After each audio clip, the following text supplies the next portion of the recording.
হযরত আনাস ইবনে মালিক রাদিয়াল্লাহু আনহু হইতে বর্ণিত আছে যে রাসূলুল্লাহ সাল্লাল্লাহু আলাইহি সাল্লাম ইরশাদ করিয়াছেন, কিয়ামতের দিন দুজখীদের মধ্য হইতে এমন এক ব্যক্তিকে উপস্থিত করা হইবে যে তাহার দুনিয়ার জীবন অত্যন্ত আরাম-আয়েশের সহিত অতিবাহিত করিয়াছে।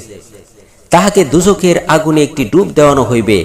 অতঃপর তাহাকে জিজ্ঞাসা করা হইবে, হে আদমের সন্তান, তুমি কি কখনো কোনো ভালো অবস্থা দেখিয়াছ? আর তোমার উপর কখনো কি কোনো আরাম আয়েশের সময় অতিবাহিত হইয়াছে? সে আল্লাহর কসম খায়া বলিবে, হে আমার রব, কখনো না। এমনি ভাবে জান্নাতীদের মধ্য হইতে এমন এক ব্যক্তিকে উপস্থিত করা হইবে যাহার জীবন সবার চেয়ে বেশি কষ্টের মধ্যে কাটিয়াছে। তাহাকে জান্নাতের মধ্যে একটি ডুব দেওয়ানো হইবে। অতঃপর তাহাকে জিজ্ঞাসা করা হইবে, হে আদমের সন্তান, তুমি কি কখনো কোনো কষ্ট দেখিয়াছ? তোমার উপর কি কখনো কোনো কষ্টকর সময় অতিবাহিত হইয়াছে? সে আল্লাহর কসম খায়া বলিবে, হে আমার রব, কখনো না। কখনো কোনো কষ্ট আমার উপর অতিবাহিত হয় নাই, আর আমি কখনো কোনো কষ্ট দেখি নাই।